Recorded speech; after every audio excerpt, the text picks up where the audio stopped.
Bonjour et bienvenue sur Au cœur du couple, le premier podcast qui vous donne la parole sur votre vie de couple.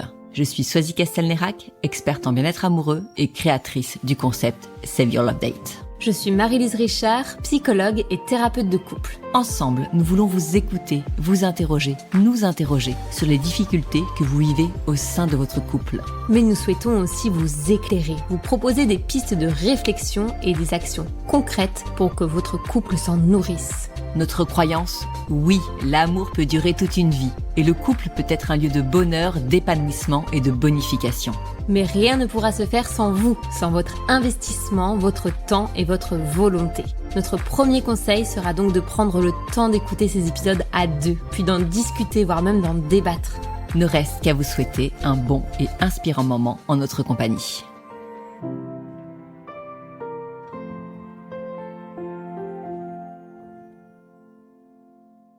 Bonjour à tous et à toutes, Marie-Lise et moi, on est tellement heureuses de vous retrouver en cette rentrée pour inaugurer avec vous la saison 5 d'Au cœur du couple, rien que ça. Bonjour Marie-Lise. Bonjour Swazi, très heureuse d'être au micro, de revenir ici. C'est toujours une activité très sympa à réaliser ensemble, j'adore en tout cas.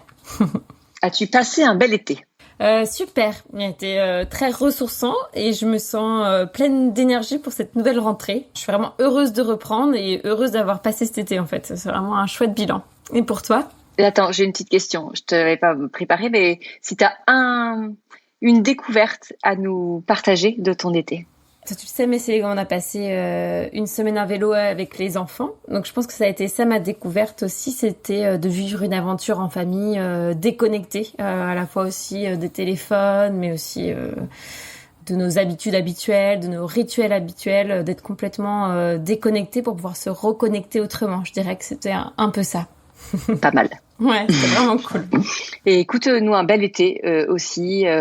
Premier été quand même depuis que j'ai créé la boîte que je déconnecte autant. Donc, c'est chouette parce que j'avais quelqu'un qui me préparait, qui envoyait les commandes. Donc, ça m'a évité de partir avec mon stock. Et puis, j'avais préparé aussi toutes mes publis fixes. Donc, ça, c'est vrai que ça permet quand même de prendre davantage de recul. Donc ça, je pense que ça a été un des points forts de l'été. Et petite parenthèse, on avait fait un épisode toutes les deux sur quand l'enfant quitte le nid. Et donc nous, ça y est, l'aîné a quitté le nid.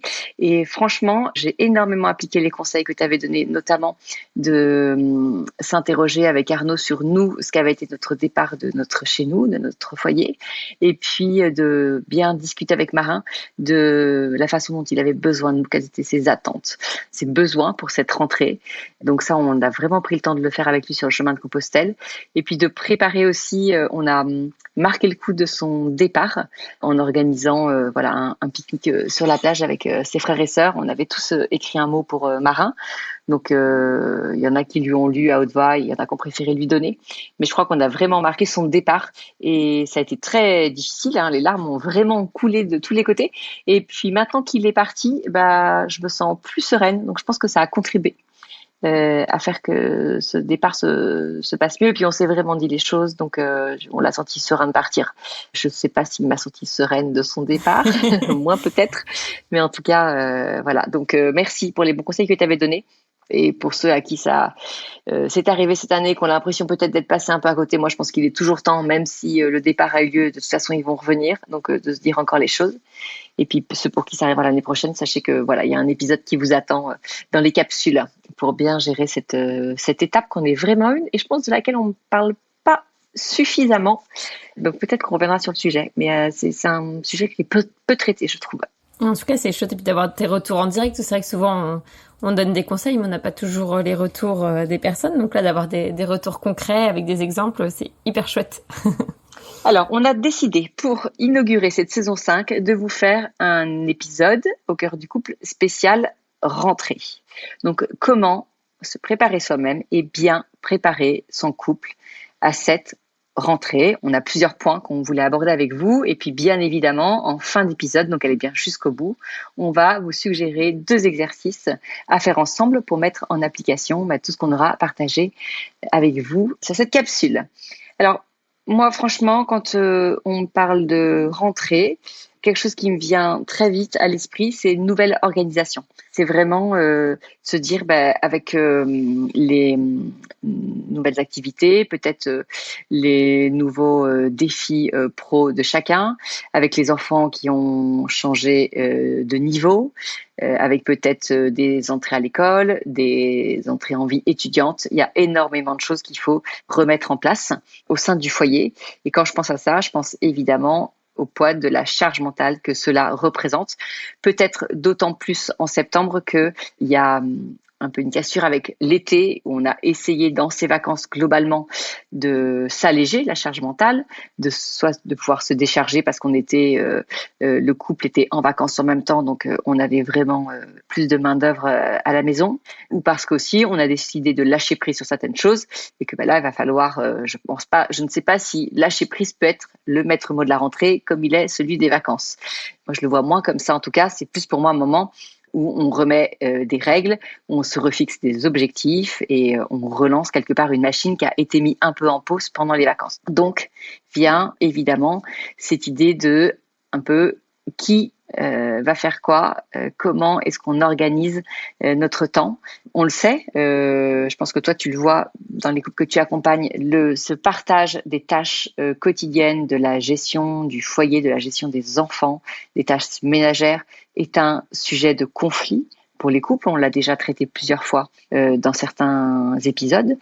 Et est-ce que tu pourrais nous dire quel est un peu l'enjeu justement dans cette rentrée sur cette charge mentale? Et puis évidemment, concrètement, qu'est-ce qu'on fait pour ne pas retomber peut-être dans les écueils de l'année qui vient de s'écouler, ce qui a pu nous tendre, ce qui a pu être source de tension, là où on ne s'est pas senti soutenu, ce dans quoi on ne s'est pas épanoui, comment on peut ne pas retomber dans les mêmes travers pour cette rentrée?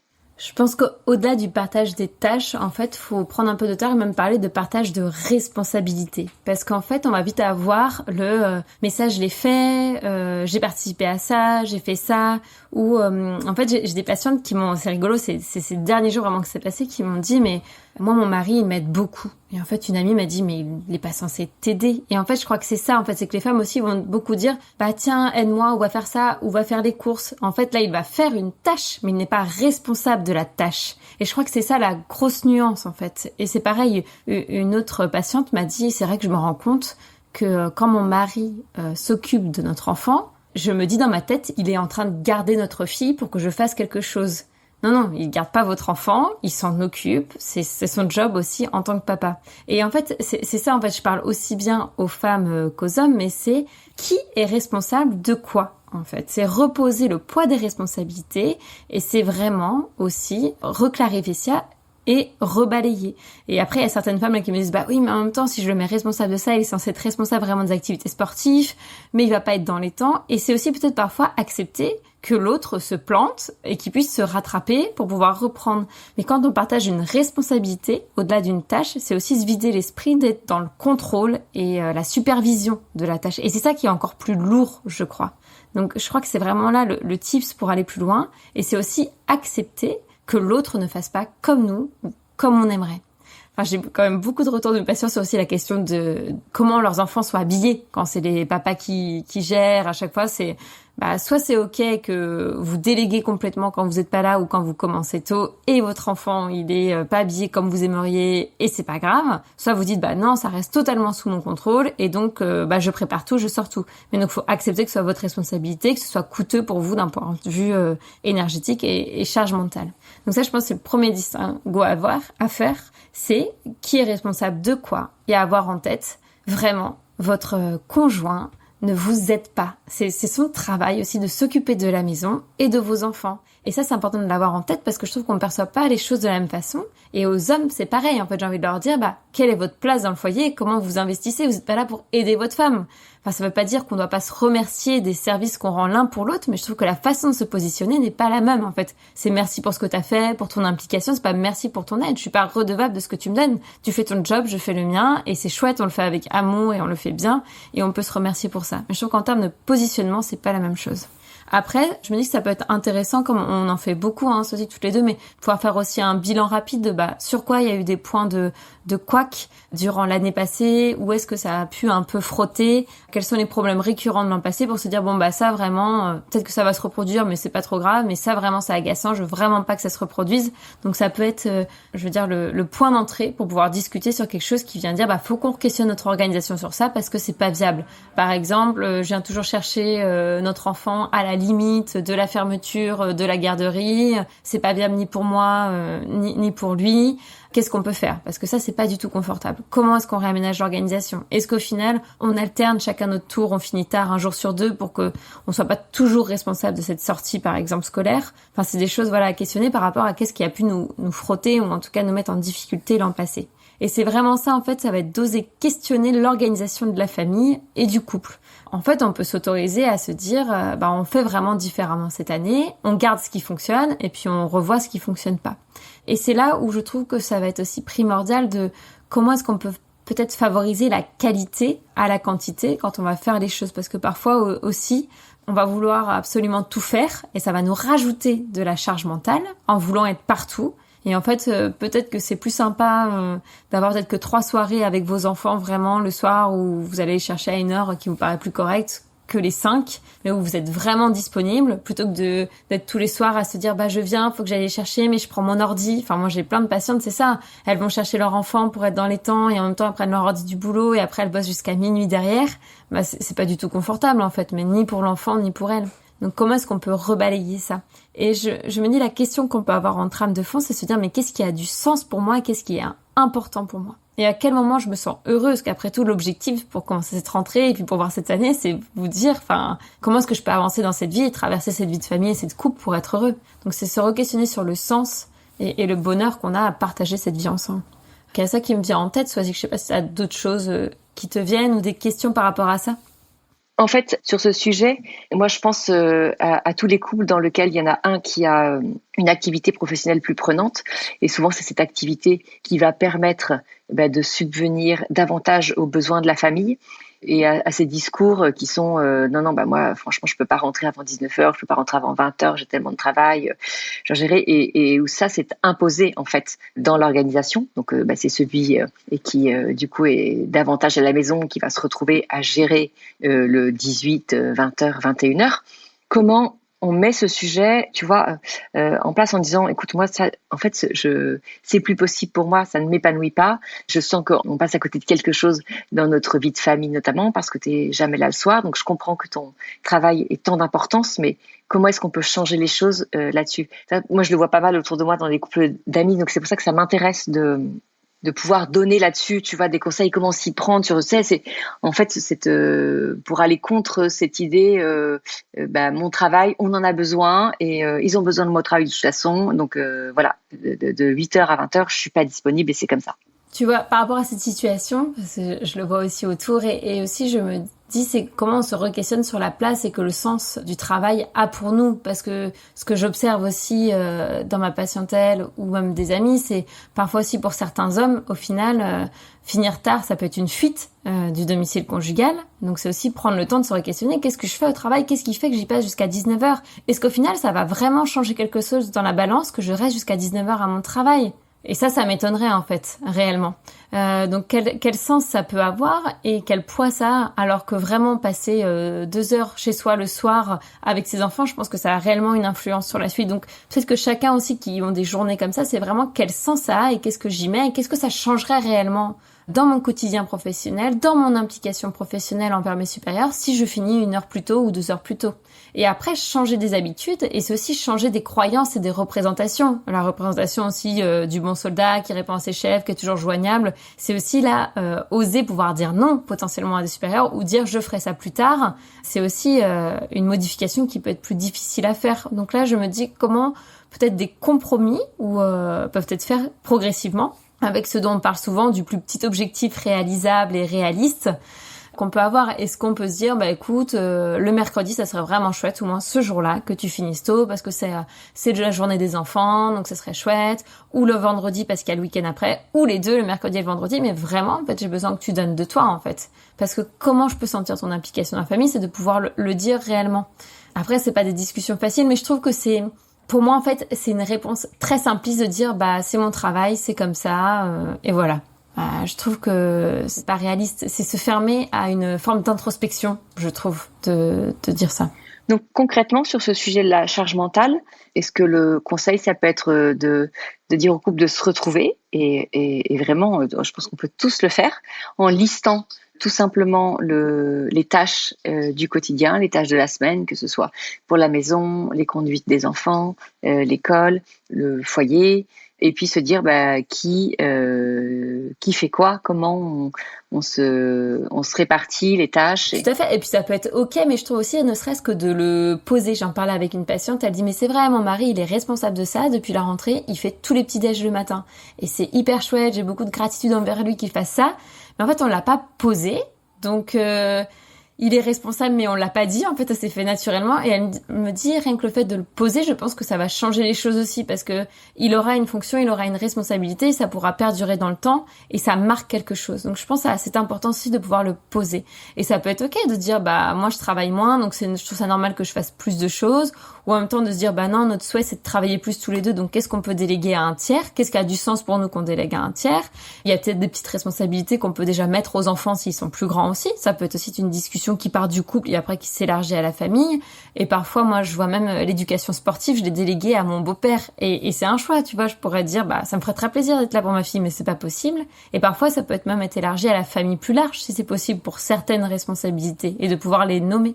Et ça fait pas de nous pour autant des mauvais parents parce que c'est le grand-père qui emmène ou parce que c'est la maman d'une amie qui a la même activité et qui fait le trajet. Il faut aussi se dire qu'on n'est pas indispensable, on n'a pas besoin d'être partout non plus. C'est ça, et la question c'est en fait quel est notre objectif au final, c'est que nos enfants soient heureux et se sentent en sécurité et entourés de leurs parents. Donc je me dis en fait l'objectif il est accompli quand je vois ma fille qui rentre du sport, qui est trop heureuse, qui a passé un super moment avec son grand-père, et forcément que je me dis que j'aimerais être là et la regarder faire du sport pendant 1 heure, mais concrètement c'est pas viable. Alors qu'est-ce qu'on peut faire sachant qu'on perd pas de ligne? L'idée que avant tout c'est que notre enfant se sente épanoui, heureux, et que nous aussi en tant que parents on puisse se sentir épanouis, heureux à la fois dans notre couple et en tant qu'individu. Merci Marie-Lise. Il y avait un deuxième point qu'on voulait aborder toutes les deux dans cette préparation de la rentrée, c'était l'attention à porter aux injonctions que l'on peut avoir l'impression de recevoir, notamment de l'extérieur de la société, et à cette quête de la perfection. Toi, en fait, on en a parlé naturellement quand on a préparé l'épisode parce que tu sortais d'une consultation avec une patiente qui subit un peu ça. Et on s'est dit que peut-être, effectivement, la rentrée, c'est ce moment où on se met tant de pression, justement, pour tout bien réussir. On se met plein d'objectifs, même peut-être plus qu'en janvier, je pense. Il y a quelque chose d'encore plus fort à l'entrée, notamment parce qu'on revient avec l'énergie des vacances. Donc, on se sent... alors qu'en janvier, on est plutôt avec la fatigue de l'hiver et des fêtes. Donc, on a vraiment envie de bien faire. Tu vois, comment est-ce qu'on ajuste bien sa pensée, sa façon de faire pour ne pas tomber dans les dangers justement de ces injonctions et de cette recherche de la perfection. C'est ça, cette injonction à la perfection, en fait, c'est que souvent ça va avoir un effet contre-productif parce que ça va engendrer beaucoup de stress et ça va au contraire paralyser. On va pouvoir avoir tendance à procrastiner ou à retarder ce qu'on veut faire en fait, parce qu'il y a tellement de choses. C'est comme si on avait plusieurs données dans notre cerveau et on n'arrive pas à les traiter tout en même temps parce qu'on veut tellement tout faire bien, que ce soit être une bonne épouse ou un bon époux, un bon père et une bonne mère, et être un businesswoman au top et être hyper présent pour son travail. Et donc ça devient impossible. Et c'est là où ça rejoint un peu ce que j'ai dit tout à l'heure avec la question, mais qu'est-ce qui a du sens pour moi et qu'est-ce qui a vraiment une valeur ajoutée dans ce que je fais à mon quotidien? Et c'est d'enlever un peu le surplus. Moi, ce que j'ai envie de vous dire pour cette rentrée, c'est plutôt, on est un peu à fond la quête du développement personnel, toujours plus, tout est possible. Ce avec quoi je suis pas d'accord, en fait. À un moment donné, personne est OK et peut être tous les fronts et être partout au même endroit. On n'a pas d'horloge à remonter le temps comme dans Harry Potter. Ça serait trop chouette. Et donc, c'est pouvoir aussi accepter qu'on puisse pas être au top dans tous les niveaux. Et donc, c'est ça que j'ai envie de vous dire aujourd'hui, c'est peut-être même à quoi êtes-vous prêt à renoncer en fait à cette rentrée. Ça serait ça votre question que j'ai envie de vous poser, à quoi êtes-vous prêt à renoncer en fait? Je renonce de pas être disponible tous les soirs. Moi par exemple, ça m'a fait rire parce que j'ai eu cette idée hier. On a une liste pour la rentrée scolaire aux photos préparées. Enfin, la rentrée elle a eu lieu lundi, je vois les mamans, elles sont déjà dès le lendemain avec tout et moi je me dis non en fait, j'ai pas envie de me mettre la pression. Si tant pis, elle a les fournitures que dans 10 jours la maîtresse, vu que ça n'a pas de conséquences sur ma fille dans l'immédiat, donc ça ne va pas nuire à son épanouissement, c'est pas grave en fait. Et ça changera rien en fait. C'est un petit détail, mais c'est pour vous dire un petit peu ça sur à quoi on est prêt aussi à renoncer peut-être en termes de travail, de se dire, je pense à un patient qui me dit là en ce moment j'apprends à dire non à des projets. Est-ce qu'il y a des projets en fait au final qui sont pas obligatoires, auxquels on peut dire non, lesquels ont du sens, ça apporte une réelle plus-value à notre vie, ou c'est un grand oui, mais ceci là aujourd'hui, c'est ça que j'ai envie de vous dire, à quoi êtes-vous prêt à dire non? Et c'est cette idée-là en mois de septembre, parce que souvent en plus on a tendance à remplir, comme tu dis, on est plein d'énergie d'été, il fait encore un temps sympa et tout, donc on a de l'énergie, on va bientôt rentrer dans l'hiver, ou au contraire on sera un peu en bas, et c'est de faire de l'espace, là. J'ai envie de dire un peu comme vous videz vos placards et vous faites le tri, aussi faire de l'espace, là, pour qu'il y ait un peu plus de place, parce qu'on a tendance naturelle à re-remplir, donc refaire de l'espace. Et accepter que vous serez pas au top partout, donc c'est quoi aussi ce sur quoi vous êtes prêt à diminuer en niveau d'exigence. C'est ok si cette année, vu que je vois que je suis sur 3 projets en même temps ou 3 choses, qu'il y en a un qui soit un peu moins bien réalisé, ou que la dette butoir elle soit un peu plus longue, mais aussi pouvoir être indulgent avec soi, pouvoir se dire ce qu'on dirait à un ami en fait, parce que souvent c'est pas le cas. Et peut-être que si on a du mal soi-même à trouver ces points sur lesquels on doit être plus indulgent et on doit prendre un peu de recul et même lâcher les idées, si soi-même on a du mal à trouver, c'est d'en parler avec l'autre et que l'autre aura un regard qui sera peut-être plus pertinent sur nous-mêmes et nous aidera en disant ça, tu sais, tu te mets vraiment la pression là-dessus, est-ce vraiment utile? Voilà, à qui est-ce que ça apporte vraiment par rapport à au temps ou à l'énergie que ça te demande ou à la pression que ça te met, est-ce que c'est vraiment utile? Donc je crois qu'une fois qu'on y a réfléchi soi-même, c'est de pouvoir en parler avec l'autre et avant même peut-être d'avoir donné sa propre idée, demander à l'autre ce qu'il sur quoi est-ce qu'il pense qu'on pourrait être moins engagé ou en tout cas se mettre moins la pression d'avoir un résultat parfait. Mais complètement. Je trouve que c'est à ça que va servir le couple là comme levier pour pouvoir nous aider. Et par exemple, un autre exemple où on peut se mettre la pression parfois, je repense à plusieurs patients qui me disent c'est comme je prends des nouvelles toutes les 2-3 fois par semaine de mes parents, mais j'ai pas forcément envie. Je me mets la pression parce que je me dis pour être une bonne fille ou un bon fils, je dois les appeler. En fait, c'est tous ces petits trucs-là, en fait, qu'on peut aussi renégocier, en fait. Est-ce que ça changera réellement quelque chose dans votre relation si vous vous appelez qu'une fois par semaine ou tous les 10 jours, mais que c'est fait avec plaisir? Et c'est un petit peu tout ça à balayer, mais je pense qu'effectivement, l'autre est un véritable allié pour nous aider à trouver ces zones, en tout cas. On peut travailler. Il y a Jenny Chamas qui a fait le premier épisode de son nouveau podcast qui s'appelle Sensé, SENS2ES, qu'elle a intitulé, le premier épisode s'appelle Le point de rupture, et elle parle de ça justement, de cette pression que l'on se met, alors pas forcément juste liée à la rentrée, mais voilà, je trouve que ça complète bien ce qu'on vient de dire et ça va encore un peu plus loin justement. Donc n'hésitez pas à aller l'écouter, ça s'appelle Sensé, le podcast de Jenny Chamas. Pour moi, la rentrée, c'est aussi synonyme on le disait tout à l'heure, de nouveau planning, donc d'organisation du temps. Il y a quelque chose à laquelle on tient au cœur du couple et dans Amour toujours, c'est le fait de définir ses priorités et de se dire, voilà ce que je veux toujours avoir en tête, ce à quoi je veux donner une priorité. Parce que moi, je trouve que la grande phrase, c'est quand même de dire « j'ai pas le temps ». Ça, on l'entend tout le temps. Et moi, maintenant, je me reprends énormément en disant « je me suis pas donné le temps ». Et je trouve que ça fait vraiment une différence parce qu'en soi, du temps, on en a, hein, on a tous le même temps. Nos journées, elles sont toutes faites de 24 heures. Donc aujourd'hui, dans quoi j'ai choisi de donner mon temps. C'est peut-être qu'effectivement, j'aurais aimé que ma journée soit un peu plus longue, mais il n'empêche que j'ai fait des choix dans cette journée. Et je trouve que quand on fait justement sa nouvelle organisation de vie, c'est important soi-même et puis à deux de s'interroger sur nos priorités. Donc évidemment que nous, on va vous dire que votre couple doit, dans votre planning, être une priorité.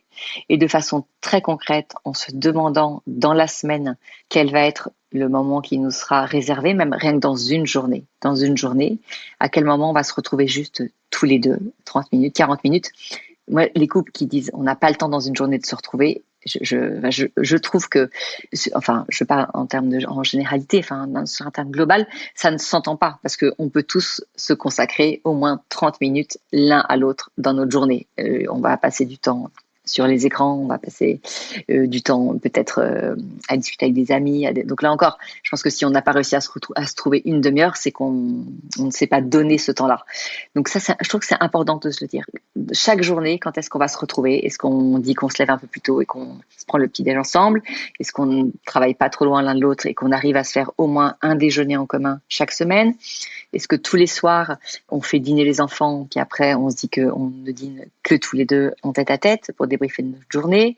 Est-ce que c'est vraiment au moment où la journée se finit, on se met au lit plus tôt, mais on se met au lit sans écran et avec un déca, une tisane, et là, on discute. Je trouve que vraiment dans la journée, c'est pour être sûr de se retrouver, c'est important de se le dire et de le marquer. Et puis, idem dans la semaine, en fait. Quels vont être nos moments à deux dans la semaine qu'on va partager? Est-ce qu'on essaye d'avoir une activité sportive ou culturelle en commun? Est-ce qu'il y a un soir où vraiment qu'on se réserve, où on se fait un dîner un peu plus appliqué? Et là, je parle de la semaine, même pas du week-end. Mais voilà, qu'est-ce qu'on se réserve vraiment pour tous les deux? Et encore la même chose pour le week-end, qui est encore une organisation différente, où on va peut-être un peu parfois se laisser porter, mais peut-être se laisser couler dans les activités pour les enfants, toutes les conduites, les matchs qu'il va falloir aller voir, la conduite qu'il va falloir aller faire, l'anniversaire, il va falloir emmener. Bah, du coup, nous, on est complètement oubliés dans l'histoire. Eh bien, voilà, dans notre week-end, qu'est-ce qu'on se préserve à deux? Et ça sera jamais, qu'on se le dise, ça sera jamais au détriment de nos enfants, bien évidemment, parce que on le dit, on le redit, mais ce temps qu'on va se donner en couple, il sera toujours, toujours, toujours bénéfique à nos enfants. C'est jamais au détriment de nos enfants, au contraire. Et puis un enfant, ça peut avoir une activité de moins, il n'en sera pas pour autant malheureux, et parfois ils sont très heureux d'avoir du temps chez eux dans leur chambre à s'ennuyer. L'ennui est très bon pour un enfant. Et je veux bien t'écouter sur ce point-là, Maryse. Non, mais tu le fais très bien, Swazik. Écoute, c'est parfait. Et puis, ce que je peux rajouter aussi, c'est, je trouve ça important vraiment, comme tu dis, dans cette démarche, c'est de dire, je le priorise mon couple consciemment, parce que je vois des couples que j'accompagne, et vraiment, l'homme qui peut dire devant sa femme, non mais vraiment, là, en fait, si je fais ça, bah, je perds du temps pour mon travail, il faut que je le rattrape après. Et en fait, c'est pouvoir se dire, à la fois, on priorise consciemment et on y va avec plaisir, en se disant, bah là, je suis en train de perdre du temps, parce que sinon, enfin, ça n'a aucun sens, quoi. Et en même temps, de pouvoir se dire, bah, d'avoir cette démarche, ça entraîne de l'énergie, en fait, parce que plus vous allez être connecté dans votre couple, plus vous serez bien, en fait, plus vous allez être épanoui, plus vous allez être heureux, plus vous allez être productif, plus vous allez être créatif aussi au travail. Et en fait, ça, c'est une réelle vertu, une réelle suite, en fait. Enfin, je le vois bien, en fait, tous les couples que j'accompagne, comment ils le disent, en fait, ça épuise, en fait, d'avoir une relation qui est tendue, avec des conflits, enfin, ça tend. Et c'est pour ça qu'à contrario aussi, s'octroyer du temps, c'est aussi en gagner d'un certain côté, parce qu'on va pouvoir aussi faire mieux dans le reste. Ce sera justement cet aspect plus qualitatif qu'on a parlé. Ça permettra de redonner de l'énergie et de pouvoir aller plus loin dans ce qu'on peut entreprendre aussi à côté. Donc ça, je trouve ça important de pouvoir le dire. Ce dont tu as parlé à demi-mot, c'est aussi le temps pour soi. On parlait de la charge mentale et c'est vrai qu'aussi le temps pour soi, ça part souvent à la trappe. Et je vois aussi beaucoup de couples où justement elles ont peut-être pas envie, même au niveau de l'intimité, de pouvoir se retrouver ou avoir même des relations sexuelles, parce qu'elles disent bah même là je perds du temps entre guillemets, ou je passe du temps à avoir une vie sexuelle régulière ou entretenue, mais j'ai même pas de temps pour moi en fait. Et je crois qu'aussi pour avoir le plaisir de se retrouver à deux, faut avoir l'impression d'être en cohérence avec soi et avoir du temps pour soi. Donc c'est aussi ça comment on peut le mettre dans la grille et aussi l'énoncer, je trouve, aux enfants et à la famille. Enfin, tu vois, c'est aussi que je pensais à toi. À chaque fois l'été, je leur redis aux enfants maintenant, les enfants, c'est pour qui les vacances? C'est pour tout le monde. Et ben, la vie, en fait, c'est aussi pour tout le monde. Tout le monde a le droit d'être heureux, d'avoir du temps pour soi. Et c'est aussi bien de le nommer aux enfants, de dire, bah, tu vois, le mercredi, c'est vraiment le temps des enfants, c'est la journée pour vous. Mais j'en sais rien, le jeudi ou le vendredi soir, c'est le temps en amoureux, ou le jeudi soir, c'est le temps des parents, on prend une babysit et on va chacun faire notre sport, mais aussi, voir comment s'organiser, mais de pouvoir le nommer aussi. Bah là, c'est le temps pour ta maman, là, c'est le temps pour ton papa, et de pouvoir dire aussi ouvertement, et de dire, bah tu vois, ça me permet d'être pleine d'énergie, comme ça, quand on se retrouve, je suis encore plus heureuse de te retrouver et de faire des choses avec toi. Et ça, c'est réel, en fait. Donc très concrètement, tout comme vous allez mettre dans votre agenda mardi 18h cours de tennis ou jeudi 20h cours de yoga, et ben vous allez écrire mercredi 20h rencard avec mon mec. Et voilà, c'est écrit dans l'agenda, vous vous donnez rendez-vous. On se dit non, c'est pas possible, on va pas faire ça dans son couple, ça doit être très naturel. Non, non, non, non, on peut tout à fait se donner rendez-vous et ça, ce sont des choses qui marchent. Et tout comme on ne déroge pas à son cours de sport ou à son rendez-vous chez le médecin, eh bien, on ne déroge pas à son rendez-vous avec l'autre. En fait, on peut vraiment appliquer la même logique pour son couple. Et franchement, pour avoir des retours de couples qui le font, ça marche vraiment très bien. Donc, allez-y, ne vous en privez pas surtout. Et puis en plus, c'est fun, je trouve. Parce qu'on peut aussi être créatif autour de cette invitation et tout, c'est cool. Clairement. Et il y avait un autre point dont on voulait parler avec vous, c'était d'avoir toujours en tête, ça on trouve que c'est important, donc là on parle plus de l'entité couple, un projet qu'on va mener à deux. Donc tout au long de son année, ça peut être déjà un projet juste pour le mois de septembre, et là j'aurais tendance à dire, voilà, pour faire durer encore un peu les vacances, qu'est-ce qu'on peut faire de sympa à deux tant qu'il fait encore beau. Et puis, à moyen terme, et puis même sur l'année, en fait, comment est-ce qu'on projette l'année? Qu'est-ce qu'on aimerait pour la Toussaint? Qu'est-ce qu'on aimerait déjà pour Noël et en février et au printemps prochain? Même si tout ne sera pas tenu, même si parfois l'objectif est un peu trop haut, et ben, en fait, de pouvoir se projeter comme ça dans des choses très positives, ce sera un peu comme des récompenses, comme des bonbons dans les moments où on sera sous l'eau, malgré, même si vous avez suivi tous les bons conseils qu'on vous aura donnés, il y aura des moments où vous serez sous l'eau. Et ben voilà, quand je serai sous l'eau, je penserai à ce week-end qui nous attend et où je vais être enfin posée, tranquille. Je trouve que ça, c'est vraiment, ça peut encore paraître du détail, mais en fait, sur le mental, moi je trouve que ça joue énormément. Et là encore, c'est pas une charge qu'on vous rajoute, c'est en fait, ça peut être aussi juste déjà de réserver justement ce créneau, ces 48 heures ou ces 3 jours en couple, et puis peut-être qu'après l'organisation, vous la ferez au dernier moment parce que ça s'est passé comme ça, mais rien que déjà vous l'ayez planifié, vous vous êtes mis OK, c'est déjà en fait le minimum, et au final c'est pas ce qui demande le plus de temps en fait, c'est juste de se mettre d'accord. Donc c'est pas ce qui va rajouter de la charge mentale, parce que certains nous disent bah elles sont mignonnes, mais ça va nous rajouter encore du boulot, vous prévoir ça, faut organiser ça. Après, en plus, l'avantage, je trouve, tu vois, nous, on sait qu'on va faire quelque chose tous les deux en novembre, mais je sais pas quoi encore, on a bloqué les dates. Et en même temps, je trouve le fait de savoir déjà qu'on va être tous les deux en novembre, je me dis, là, ça me laisse un temps pour aussi, dans ma tête, aller d'une idée à une autre, imaginer, fantasmer aussi ce qu'on pourrait faire, avoir des sujets de discussion où on en parle. Ça se trouve, la première idée qu'on évoque aujourd'hui sera pas du tout celle qu'on va valider, mais ça permet aussi de laisser ça tranquille sans avoir de pression sur ce qu'on peut éventuellement faire ou non. Ouais, et puis ça peut être aussi au niveau des choix financiers, tu vois, pour se financer. Bah, peut-être que si tu as envie d'une petite robe pour ta rentrée, tu vas dire, bah non, on doit partir en novembre. Si on a envie de se faire ce truc-là qui est vraiment sympa, bah voilà, je budgétise davantage et puis je fais l'impasse sur cet achat. Mais voilà, effectivement, le fait de se projeter, c'est de pas être, de pouvoir provisionner, de pas être pris forcément au dépourvu au moment où ça arrive. Alors, bravo, parce que vous avez écouté cet épisode, plein de bons conseils, donc c'est déjà très bien, mais maintenant, la seule chose qui nous motive, c'est de savoir que vous allez passer à l'action. Donc, on va vous proposer 2 exercices. Moi, je vais vous proposer 3 questions que vous pouvez noter. Et je vous assure que rien que ces 3 questions, elles peuvent vous occuper toute une soirée parce qu'elles en amèneront certainement d'autres. Donc, la première question, c'est de vous demander dans quel état d'esprit est-ce que vous abordez cette rentrée. Donc, vous vous demandez pour vous-même, mais évidemment, vous demandez à l'autre comment est-ce qu'il se sent et vous échangez là-dessus. Attention, on peut penser savoir comment l'autre se sent et passer complètement à côté du sujet. Donc, vraiment, prenez vraiment le temps d'écouter ce que l'autre a à vous dire là-dessus. Ne pensez pas forcément le savoir en disant non mais je sais qu'il va très bien ou je sais qu'il est stressé ou je sais que. Vraiment creuser. La deuxième question, qu'est-ce que j'attends de toi pour vivre au mieux cette rentrée? Donc là, on est pas mal dans le cadre notamment du partage des tâches, du partage de la charge mentale. Dans quelle mesure est-ce que toi, tu peux m'aider pour vivre au mieux cette rentrée? Et puis troisième question, quelle sera notre parenthèse amoureux du mois de septembre? Ce sera peut-être juste un dîner, ce sera peut-être 24 heures, vous pourrez peut-être vous accorder un week-end, mais demandez-vous dès maintenant quel sera ce moment. Alors si septembre vous paraît un peu court, vous pouvez aller jusqu'aux prochaines vacances, mais voilà, qu'est-ce qu'on se réserve juste pour tous les deux. Et puis si vous aimez l'exercice, que vous voulez encore davantage de questions, que vous voulez rentrer encore plus en détail dans la préparation de cette rentrée, Vous avez encore quelques questions dans le quiz du mois de septembre du carnet Bien en SEM. Donc vraiment, n'hésitez pas, il n'y a aucune raison de passer à côté de cet outil qui va vraiment vous aider. Moi, ce que je peux vous proposer, c'est d'accompagner cette nouvelle année avec un mot qui sera un peu votre mantra. Et ce que je vous propose, c'est de trouver un mot, chacun, pour vous, peut-être déjà individuellement, qui représente cette année et l'énergie que vous voulez donner à cette année.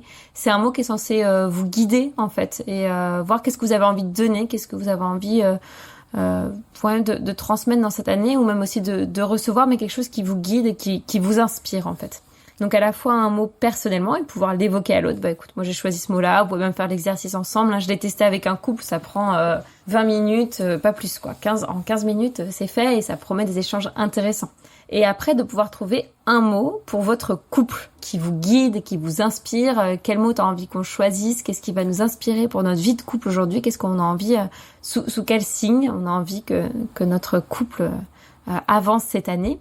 Et après, je vous invite même à le noter quelque part, ce mot. Est-ce que vous le notez sur une belle carte et vous mettez cette carte à un endroit que vous pouvez voir aussi quand vous vous levez, quand vous vous réveillez le matin? Mais il faut que ce soit un mot aussi, je dirais, un mot un peu câlin, quoi, qui vienne vous donner le sourire et qui vienne vous rappeler le sens de cette journée, de cette année et qui vienne vous animer tous les jours. Merci Marie-Lise. On espère vous avoir inspiré pour faire une belle rentrée à deux. On vous redit vraiment notre joie de vous offrir chaque semaine cet épisode de podcast. Vraiment, vous le savez, c'est du contenu qui est gratuit. Donc la façon par laquelle vous pouvez nous remercier, c'est vraiment d'aller nous mettre un avis, d'aller vous abonner à notre podcast parce que ça nous permet de rayonner davantage et puis ça nous donne plus de poids après si on va aller chercher des annonceurs. Donc voilà, si vous pouvez prendre quelques secondes pour aller mettre des étoiles, mettre un avis, vous abonner, partager cet épisode dans votre story, c'est vraiment la meilleure façon de nous remercier. Voilà, la saison 5 d'Au cœur du couple est ouverte.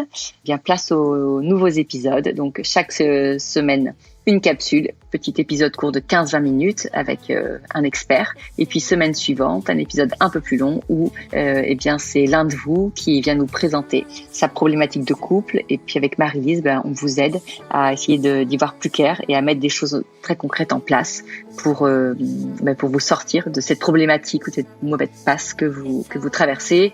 Pour si vous voulez que ce soit vous, vous nous laissez un MP sur notre Instagram Au cœur du couple ou alors vous allez sur le site amourtoujours.co et là vous avez les liens pour nous laisser un message et puis on revient vers vous généralement assez rapidement. Donc n'hésitez pas, on vous accueillera avec grand plaisir.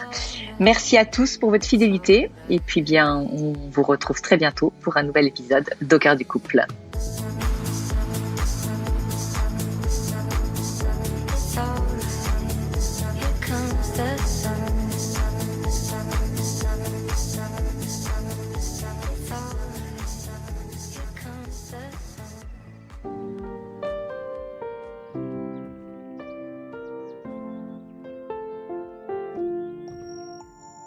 Si vous aussi vous rencontrez des difficultés dans votre vie de couple, venez nous en parler. Laissez-nous un message sur aucoeurducouplepodcast@gmail.com ou via Instagram sur la page Au cœur du couple. Nous sommes là pour vous. Merci pour votre écoute et n'hésitez pas à vous abonner, à partager et à nous mettre des étoiles. Et n'oubliez pas, vous êtes les premiers acteurs de votre couple.